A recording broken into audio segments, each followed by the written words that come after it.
Хәерле кич, НТР каналында яңалыклар тапшыруы, студияда Гүлия Нихматуллина, бүгінгі чыгарылышның төп темалары.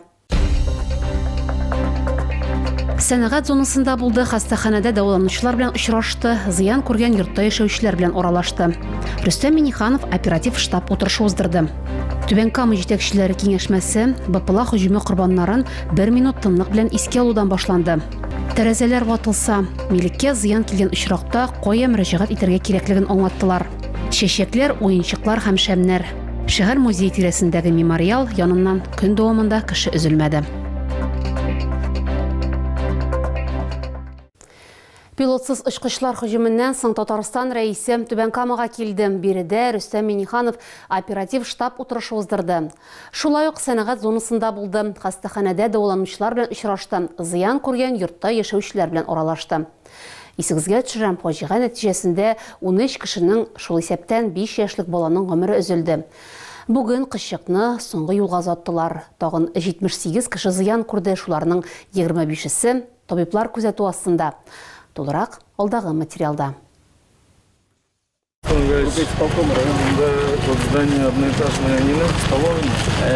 Рөстәм Миңнехановның эш сәфәре сәнәгать зонасыннан башланды. Пилотсыз очкыч биредә урнашкан торак объектка, хостелга һөҗүм итте. Иртәнге ашка җыелган 9 эшченең гомере өзелде. Хәзерге вакытта урында тикшерү үткәрелә. Хостел, где живут работяги, это совершенно непромышленная зона. Пилотсыз очкычлар һөҗүме нәтиҗәсендә күп катлы торак йортта зыян күргән. 132 фатирның 60-ында тәрәзәләр ватылган. Әмма бу фаҗиганың иң ачы нәтиҗәсе 5 яшьлек баланың гомере өзелүе. Жилой дом мог бы пострадать еще больше, если бы не дерево, которое как бы смягчило этот удар. Александр Пушкин исемендәге 3-нче лицейда вакытлыча урнаштыру пункты оештырыла. Татарстан рәисе мондагы шартлар белән танышты һәм халык белән оралашты. Аларның бер өлеше инде фатирларына кире кайта башлады. Большое спасибо школе, хотим сказать. Вот это вот самое главное, что нас прямо к дому подошли, 6:30, сказали, пожалуйста, проходите. Все будет нормально. Надеемся домой побыстрее попасть. Быстро отремонтируют, все будет нормально. Мы приступаем к работам по замене окон.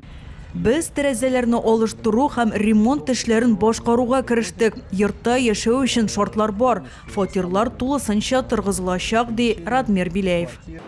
Фаҗига нәтиҗәсендә 13 кеше һәлак булган, тагын 78-е зыян күргән. Шуларның 25-се табиблар күзәтү астында. Яр Чаллыдан һәм Казаннан өстәмә медицина бригадалар җәлеп ителде. Пациентларга кирәкле ярдәм күрсәтелә. Рөстәм Миңнеханов һәрберсе белән аралашып хәлләрен белеште.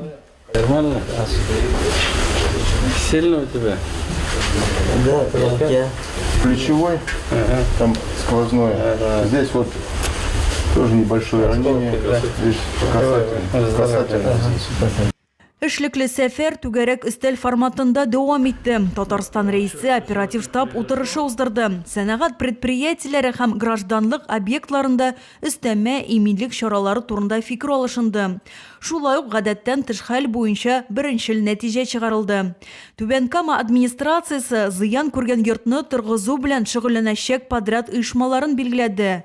Барлык сораулар Радмир Биләевнең шәхси контролендә. Альбин Валиева, НТР яңалыклары.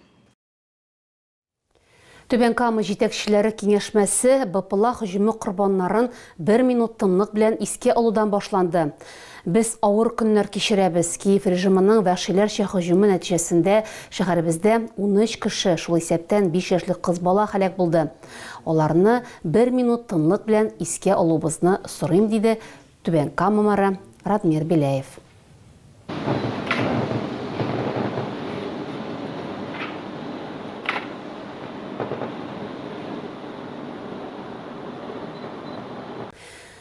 Зыян күргән мөлкәт мәсьәләләре буенча кайнар линияга 74 мөрәҗәгать килгән. Шәһәр хакимияте хәбәр иткәнчә, мәктәп бульварындагы күп фатирлы йортның инженерлык шелтәрләре зыян күрмәгән.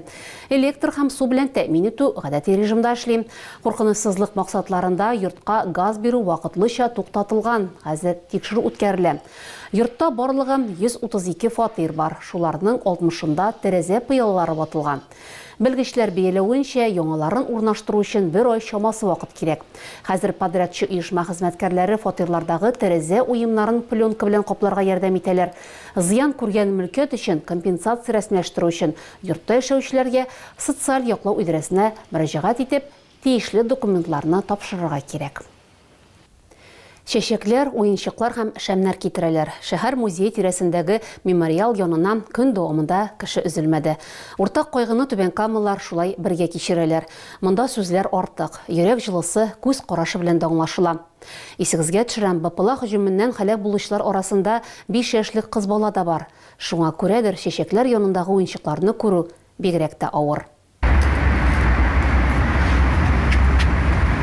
Дистәләгән йомшак уенчык, аюлар, куяннар, этләр. Бүген алар шатлык түгел, кайгы символы.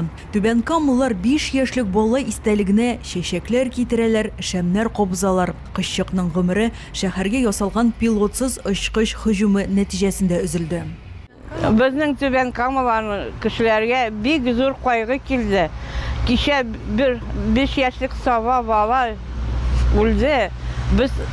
Безгә бик зур кайгы белән йөрәгем әрни бу бала өчен. Белмим, күрмәдем бу баланы. Бик бала бәләкәй, 5 яшьлек сабый бала. Ходай Тәгалә бир әнисенә сабырлык, тәүфиклык, исәнлек.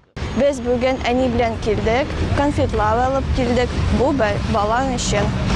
Бу фаҗигадә барлыгы 13 кеше һәлак булды. Алар истәлегенә шәһәрнең комплекслы музее тирәсендә мемориал оештырылды. Монда көн дәвамында кеше өзелмәде. Урта кайгыны түбәнкамалар шулай бергә кичерә. Монда сүзләр артык, йөрәк җылысы күз карашы белән дә аңлашыла. Без күрше домда гына торабыз. Аллаһ Тәгалә сакласын инде барчабызны да. Бик зур кайгы, бүтән шәһәребезгә бик зур кайгы. Күршеләребезгә бик зур кайгы.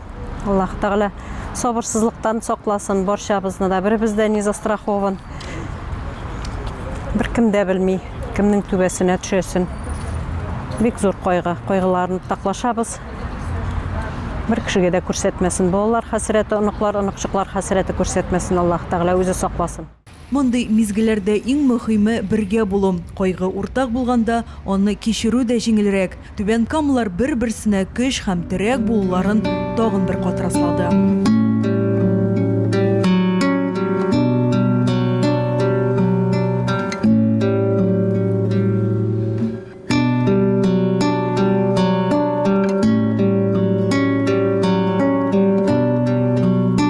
Альбина Валиева, Анастасия Шакирова, НТР яңалыклары. Безнең чыгарылышларны НТРның рәсми сайтында һәм ВКонтакте челтәрендәге Тотарлайф аккаунтында карый аласыз. Шулай ук Макс төркеменә рәхим итегез.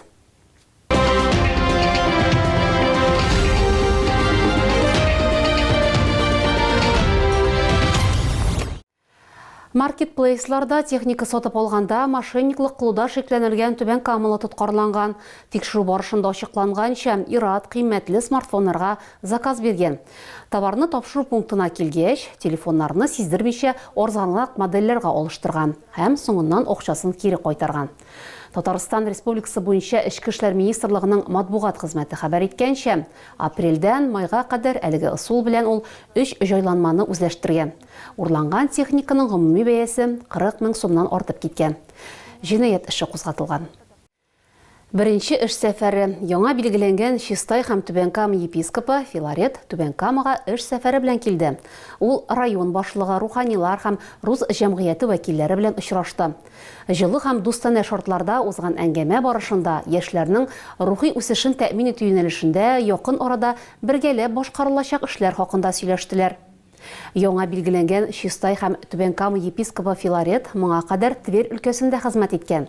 Ул еш кына махсус хәрби операция зонасына барып, хәрбиләр белән очрашкан, аларга рухи ярдәм күрсәткән, гыйбадәт кылган һәм ширкәү йолаларын башкарган. Бу яктан аның Түбән Кама руханилары белән уртак эш тәҗрибәсе күп. Очрашуда катнашучылар бергәләп җиңү монументына бардылар, мәңгелек ут янына чәчәкләр салдылар. Аннан соң Түбән Кама кунакларына шәһәр буйлап экскурсия оештырылды. Әгәр сезгә яңалык ошаса, яисә күрми калсагыз, безнең тапшыру кич 11-дә һәм иртәнге сәгать 6-да кабатлап күрсәтелә. Алда сезне һава торышы турында мәгълүмат көтә. Безнең белән булганыгыз өчен рәхмәт. Исән-имин булыгыз.